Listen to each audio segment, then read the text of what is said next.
All right, welcome back to EIS Alaska. So I'm just getting ready to adjust the valves on our engine. About every 1200 hours you need to adjust the valve clearance, and that's the amount of space, the clearance in between the push rod and the rocker arm. If it starts to get a little bit too far, engine starts to tick quite a bit, so you can kind of hear it. I've been starting to notice it, so it's time again. So it's a pretty simple deal. You just start out by rotating the engine until the number one piston, which is the forward piston on this engine, is at top dead center on the compression stroke. And then we set a series of the intake and exhaust valves, and then we'll rotate the engine 360 degrees, and we'll set the other valves that we didn't do on the first process. So I've just got a sheet of paper that entails everything. It tells you basically which valves need set on each stroke, and then it gives you the intake and exhaust clearances for the valves. So we're going to start by getting our engine set properly, and well, actually take off the valve cover. So this poor old girl kind of needs a paint job, but for now it's going to have to do. I think later this fall when we finish up fishing, I'd like to do a couple of things. I'd like to reroute this exhaust, not all of it, but I'd like to eliminate this 90 right here, and I'm going to come up with a 45 and come up here, and then that'll open up the side a lot more and get the exhaust away from this jacket right here. This is actually the exhaust manifold right here. It's water cooled. It'll get the exhaust away from that and allow us to get in on that side of the engine a little bit easier. Not really much stuff to get out over there. The starter's right below this area, but it's still accessible, but it will make it a little more comfortable in here, and it'll allow us to get in here and get this cleaned up and painted too. So that's kind of on our winter list, I guess. Is one of the projects is to get this old girl cleaned up and painted. You can see there's quite a bit of flaking rust on this valve cover. It's kind of annoying and a little bit embarrassing, but nobody ever sees it except me until today. The good news is that it's a dry engine room. We don't have like constant leaks going all over the engine. Yeah, like this stuff has actually been there for quite some time, and so it won't take a real long time to get cleaned up. Portions of the engine are actually pretty well painted. When we replaced the water pump last spring, that area got cleaned up and repainted. Same thing back here, but below the turbo and on top of the twin disc reduction gear, that's all in pretty good shape. So it just kind of needs a cleanup in that area, and then other parts of the block just need to be kind of stripped down, degreased, cleaned good, and then repainted. Job for another day. Yeah, job for another day. The exhaust manifold's always kind of tricky. These exhaust ports, it'll just burn the paint right off anyways, so I can't do anything about that. I can put high temp paint on there, but it just burns that stuff off anyways, so it's going to end up looking basically like it does now. But over here on the water cooled manifold, that could definitely be painted, and the expansion tank here and stuff. But at any rate, that's not today's focus. Today's focus is to take this valve cover off, and we're going to get these valves set. So this is just the positive crankcase vent right here. So this vent's a crankcase. This goes up to a ray core. This is called an air sep. So it separates the oil that comes through the blow-by, and it separates it out. It collects in the bottom right here, and then it drains back to the block when the engine's shut off, so it'll just build up the oil in here. It's not very much. It's just like a fine vapor, and separates that out, and then after the engine's turned off, a check valve opens, and it allows any oil that's accumulated in this reservoir to drain back into the block. This way that stuff isn't being expelled out in the atmosphere. So we'll just disconnect this. It's just got a little O-ring on it, real simple. O-ring down in here. nothing to that. We'll go ahead and get our wrench here. It looks like a 7/16, I think, probably.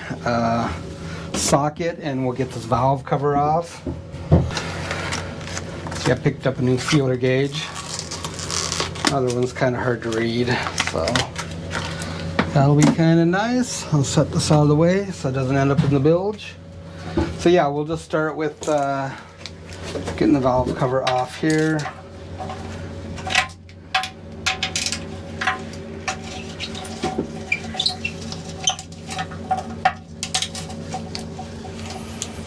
Pretty simple. Most of these bolts are easy to get at, except one that's kind of up underneath the water line for the cooling system, but it's not too bad. Just kind of gotta wiggle a socket down in there.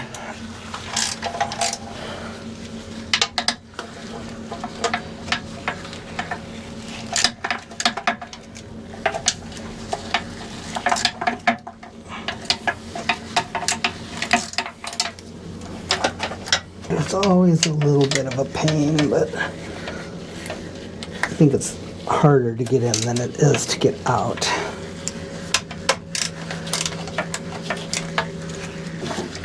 So this is a 6-cylinder,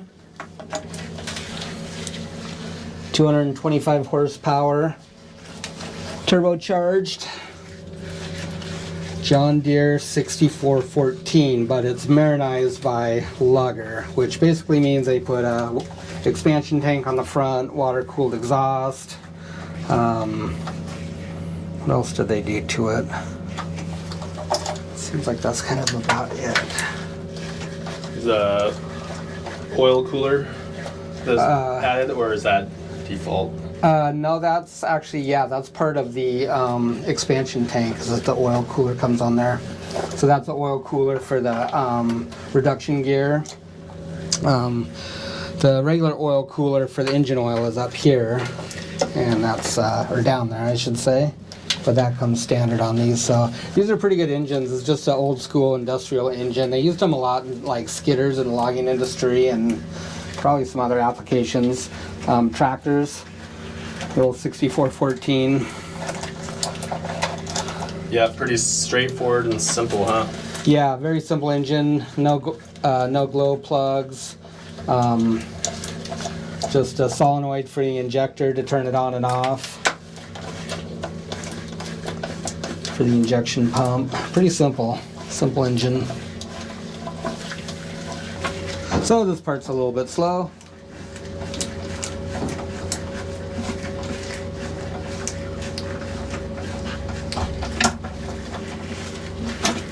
But we'll have it here in a minute.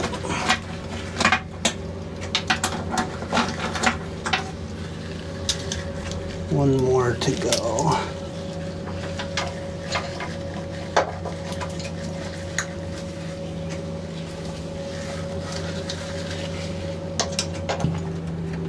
So there's a couple different ways to figure out where your piston's at. So we need to be on cylinder 1. Piston needs to be at top dead center on the compression stroke. And so the manual says that both valves should be closed and loose. So you'll be able to wiggle them. So we'll pop this open. Try not to get any junk in here. You can set that up there somewhere, please.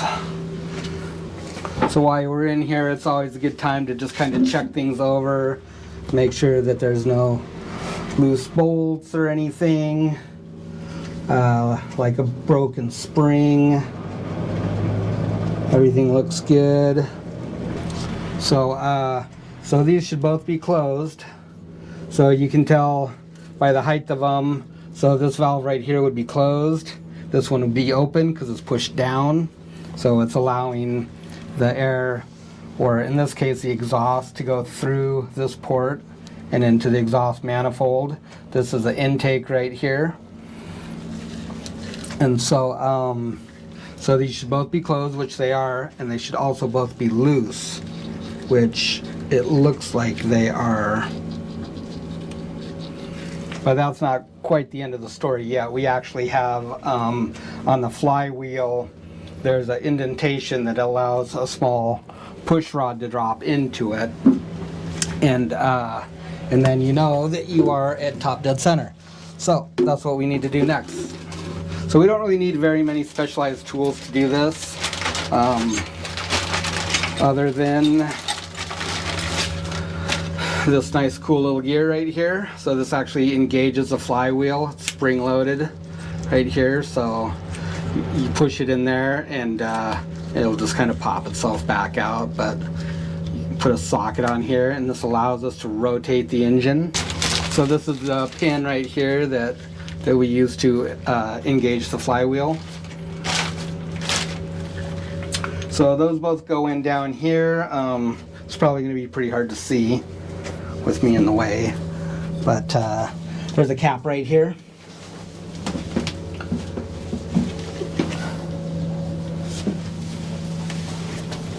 So there's just a cap right here, so we just remove that,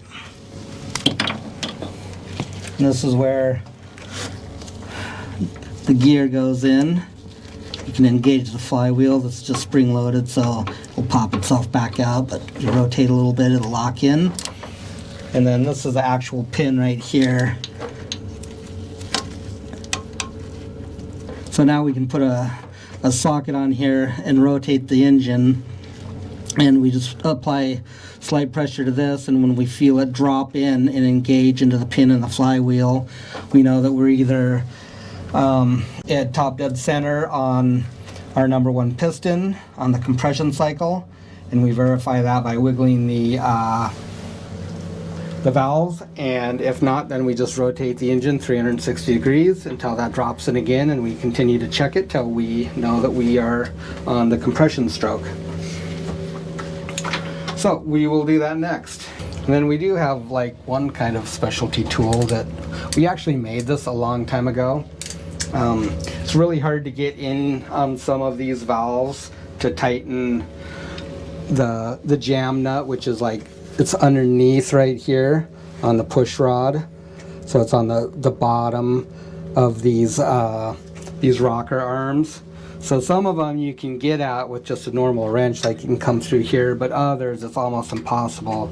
So we just took a 1/2-inch wrench, we put a couple bends in it, and welded just a random socket in there, but we just got a 3/8 drive on it, so we can put it in there and then use a ratchet to tighten it or loosen it. So that is kind of the specialty tool. So let's see, so we'll start by rotating this, and you'll see these valves move around up and down when we do.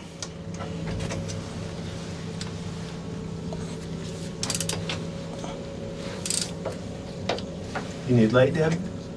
No, not really anything to see down here, I guess.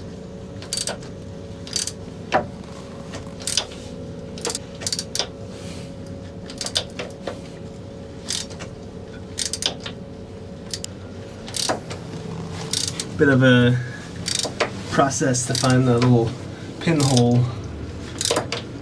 Takes a minute sometimes. Yep. Okay, it just dropped in. Yep. So now we'll check these right here, and if they're loose, we should be on our compression stroke.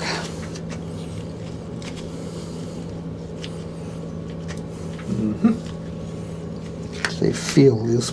So you can do this when the engine is hot or cold. So in this case, we're just doing it while it's cold. You don't want to do this when it's running.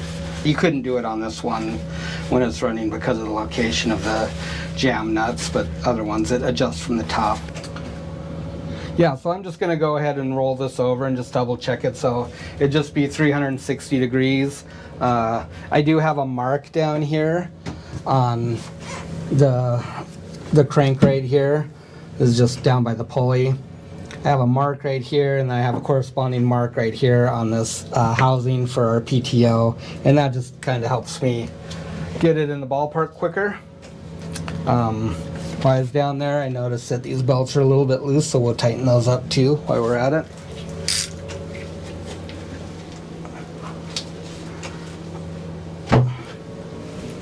So we just pull this pin back and we'll just roll this over. Matt can keep an eye on that mark for me. Tell me when it gets close again. So I can see the number 1 cylinder, the intake, just dropped down, so it's open now. So it'd be the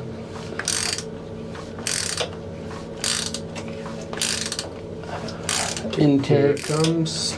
And it should start to close. Okay, slow down. Almost there, Dad. Okay. You're right there. Or that's 1 mark. There's another mark. There are 2 marks. Oh, it's the next one. Oh, okay. That's halfway to the next mark. About 2 more cranks and then slow her down. Keep going.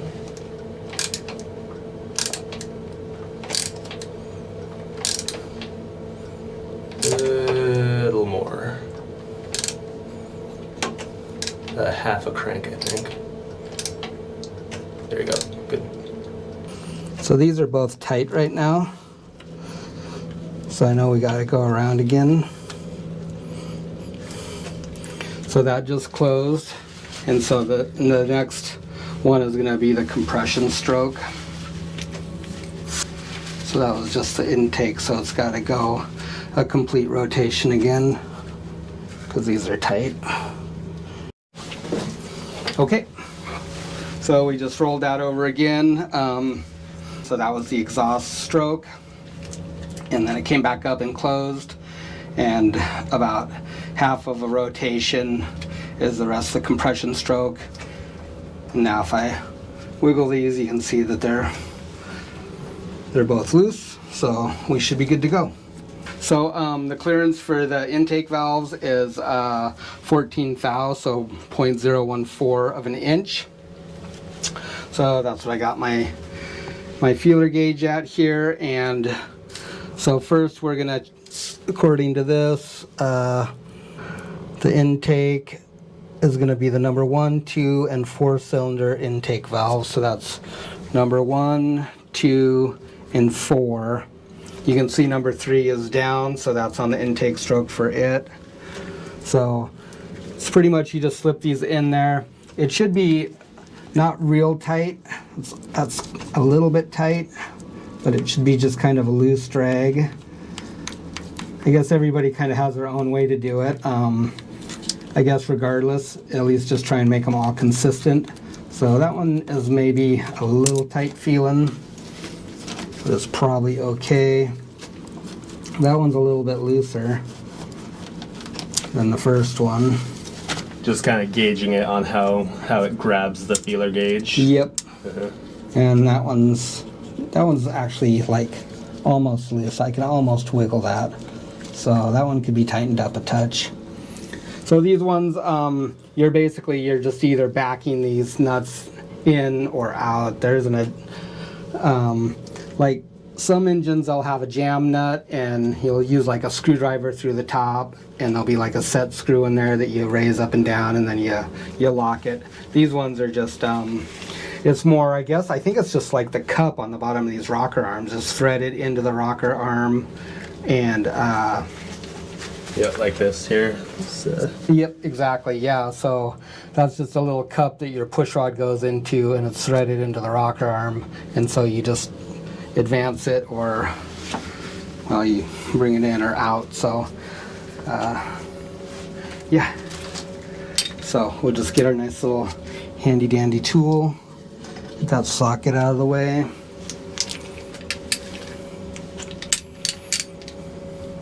So I need to raise it up so it's a little bit tighter.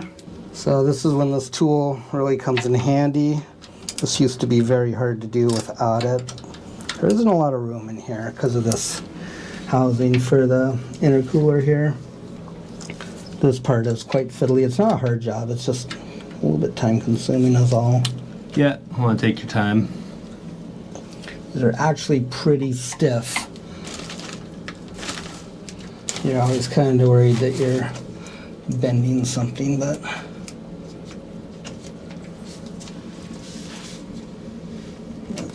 little bit better, maybe just a touch more. The biggest thing is you just have to make sure that your wrench isn't up against that rocker arm right there.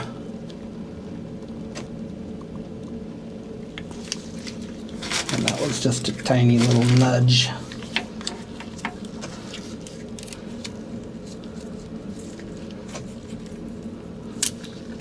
Still a little loose.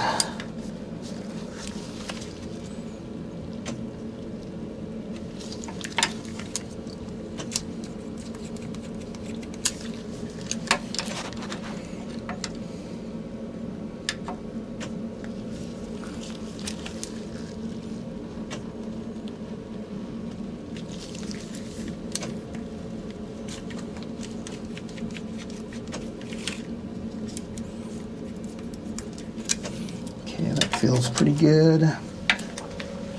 Let's check number 2 again. It's about the same. Number 1 was a little bit tight. I think I'm just gonna loosen it just a touch.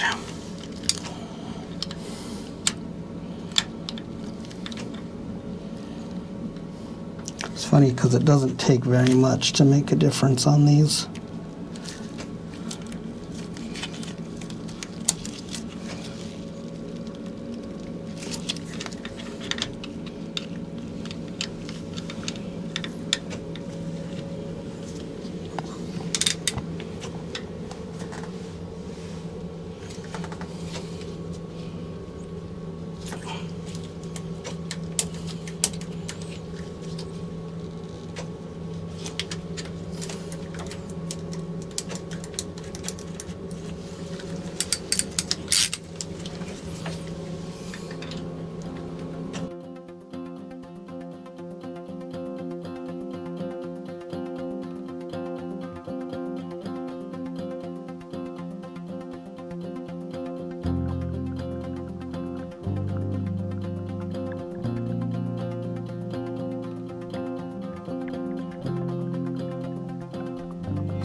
Feels pretty good there.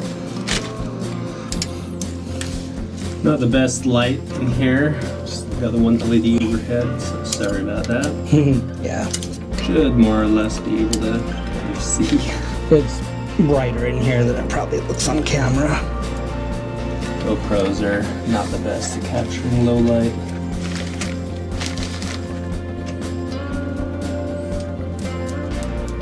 Alright, that feels good.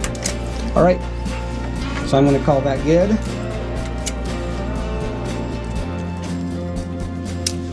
I like that. And now we'll rotate the engine 360 degrees for the final time, and we will set the other valves.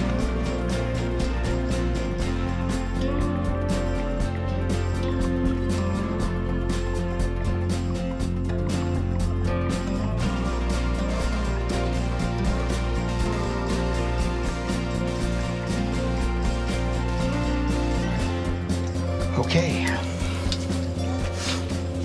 so we'll just continue with the exhaust since we are on 018, and always good to double check and verify. So we rotated our crankshaft 360 degrees, so now we will adjust valve clearance on number 2, 4, and 6 exhaust valves. So that's going to be 2, 4, and 6. That might be our ticker right there.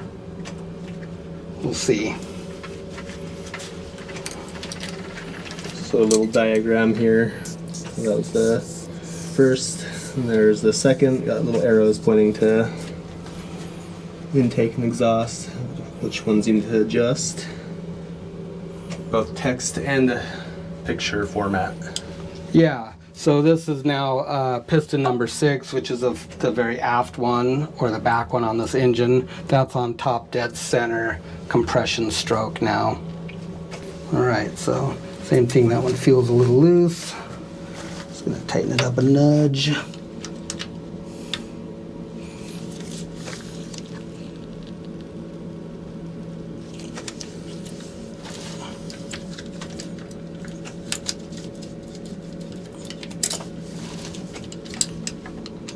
So you can see these caps right here, and I don't know if you can see that, but that's actually turning right now. And that's important. That's it's just a cap on the valve stem, and those need to be able to spin, and so they wear evenly. So that's another thing that you want to check for when you're doing this. If you see a spot that's gouged out on this, then you need to give it some attention. You're gonna have to take that this rocker valve assembly off, and you're going to have to replace that cap. That's very important that those spin right there so they wear evenly. So whenever you're in here, you just want to kind of look at stuff and see if anything looks weird. Something like a busted spring, like if you have a busted spring, if it ever falls out of there and it's not compressing this back up, that valve is going to go into the piston, then you got big problems. You got a rebuild engine project at that point. What am I doing here? What am I on, number 2? You just finished 2. Yeah, I was just going to check 2, I guess. Okay, yeah, that feels good now. And then 3? The 4. 4. Lost my train of thought there.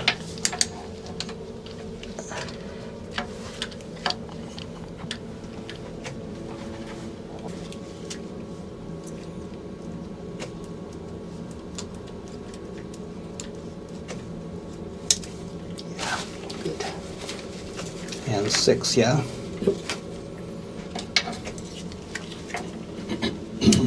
Number 6 is loose. So those were all a little bit loose there. Yeah, so normally this isn't something that you have to do very often. It calls for 1,200 hours in the manual. But it's one of those things that if you hear them starting to tick, regardless of the hours on there, you should be checking it out and investigating things.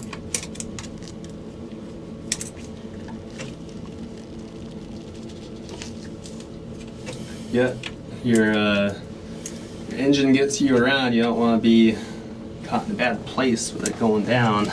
That's for sure. Keep your equipment running. Roadside assistance is a lot harder to come by when you're out on the water.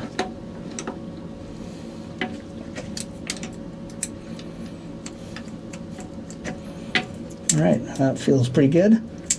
And we'll move on to our intake. So switch this back to the other one here. So 14 thou.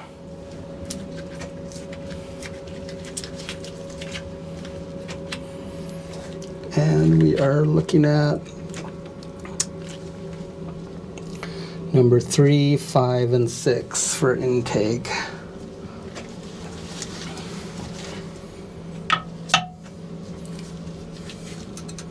Number 3, not the same as the others. Number 5, a little bit loose. And number 6, maybe just a touch too. So we'll just give those each a little bit. So 3, 5, and 6, yeah? 3, 5, and 6. Correct. So I don't know if you guys have noticed, but I'm like not even turning this thing like probably, I don't know, maybe 1 or 2 degrees is all. Just very, very faintly. Alrighty, looks good. Now, one of the most important parts of this job is to remember to remove that pin that's engaged in the flywheel right now. because that would be a bad thing to hit the starter and have that in there still. You're gonna know it. You think the pin would shear off, or would it just I don't know. not spin? I don't know. I think it probably, yeah, it might shear that pin off. It's not a very big, very thick pin. No, I think it's, oh, it's just a Quarter-inch little, tops. maybe a little bit over a 1/4 inch, maybe 5/16. It's not very big. But yeah. So, we'll remove that. This little doohickey, you don't have to worry about it because it's spring-loaded basically. So, you have to push in on that in order for it to, I guess it goes this way, so this goes up against the housing on the flywheel, so it'll pop itself back out. That pin's an important one. So we'll put this little plug back in here that doesn't fit very well, but goes in there. And yeah, I think that we're good on that. Put our goodies back in their bag here so we don't lose them. All right, we'll get this valve cover back on. It was always a little bit tricky. I'm just reusing this valve cover gasket. I got a new one, but I'm gonna wait till we paint this engine. This valve cover will come off and get cleaned up good, and get around in here and get everything cleaned up. These can usually be reused if they're not all tore up, which this one looks like it's in pretty good shape. I just gave the inside of this a quick wipe. It looks good. There's no like heavy sludge buildup or anything. Engine oil is black. We're changing the oil here when we're done with this, so that's why. Change our oil every couple hundred hours, every 200 hours. That's what the recommendation is. So yeah, this looks good. Let's see if we can get it in here and get some bolts back in. These are kind of a little tough to get in here sometimes. These ones aren't bad. It's the ones that are in here that are hard to get at. So this is a intercooler slash aftercooler. They're kind of used interchangeably sometimes. On here it's a aftercooler. Essentially what it is there's a radiator in there, and the cooling water from the engine comes in one side, exits the other, and what it does is it cools the intake air from the turbo. The turbocharger compresses the air. That puts heat into the air. This helps remove that heat and provide cooler air. A little bit crusty, some of these.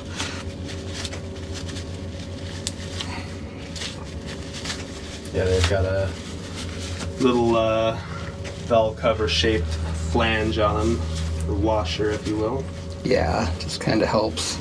What it does is it keeps from pressing the sheet metal of this valve cover down into the valve cover gasket and ripping it up.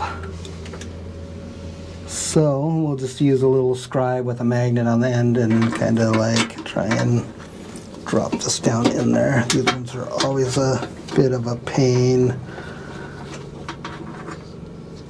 to get in and get them started.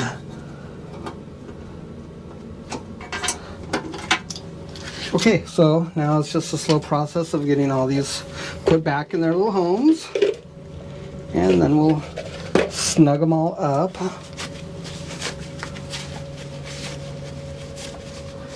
And that will be that. Not torquing these down real hard or anything, just snugging them up.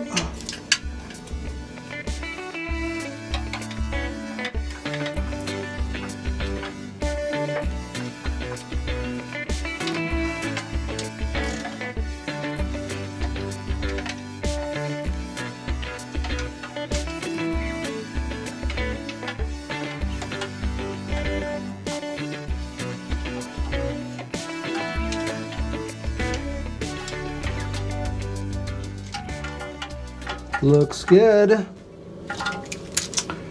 We'll put our breather hose back in place. This just has an O-ring in there that creates the seal.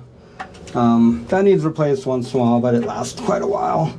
I don't see any oil on the backside of here draining down, so it's fine. Double check everything.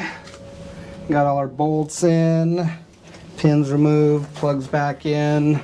Yep. Nothing in the way, so we are good to go. We're gonna tighten up our belt a little bit, or Yeah, we'll get it after. a bit later. Yeah, well, I guess we can do it now. It's not real loose. It's pretty simple. There's just 2 bolts right here. We actually made a new bracket earlier this year, but yeah, you can see that belt's a little loose. So it's fine, except when it gets a load on it, it'll squeal. So you don't want that, because that's gonna make your belt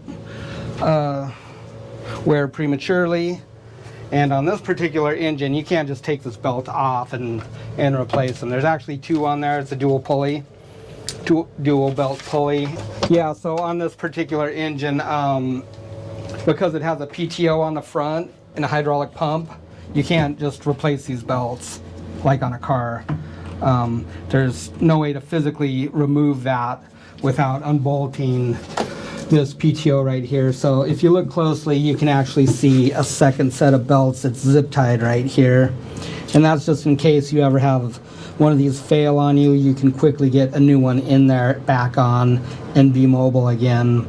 And then when you get to town or somewhere where you can replace it, then you can. So on this particular one, you have to back these bolts out and spread this enough, and then you can slip new belts in past the PTO. It's a hassle. Something that you do not want to have to do very often. So we will just loosen this top nut right here, or top bolt I should say, and the bottom one's a 9/16, but let's see if it's got, I don't think it's got enough movement here. And we'll need a pry bar or something to yard on that man. And we'll just loosen these bolts down at the bottom. Usually we can just get away with one of them.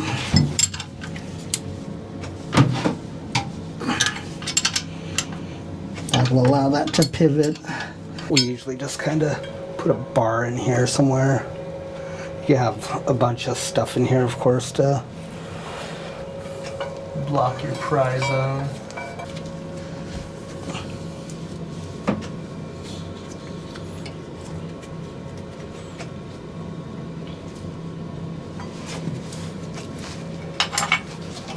Start with this top one here.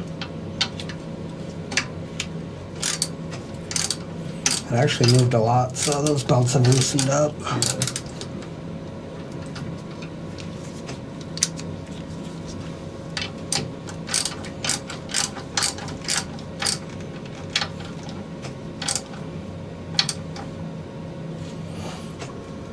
That's better.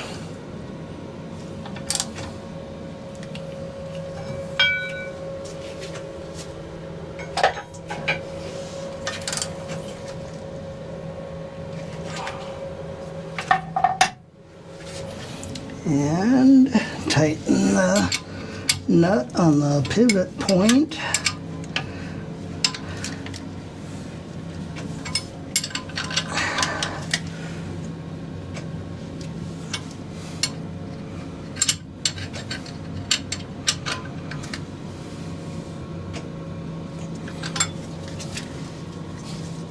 That's better. Much better.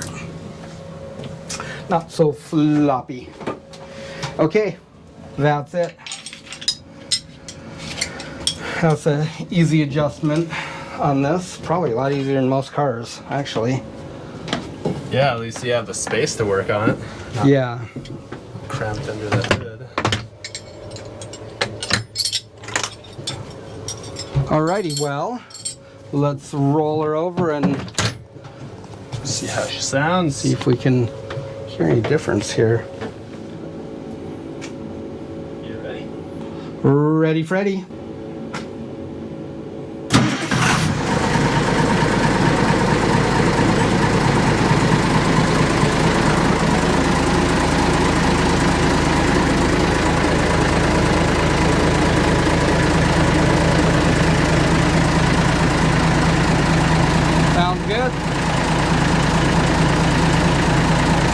think I can hear a difference.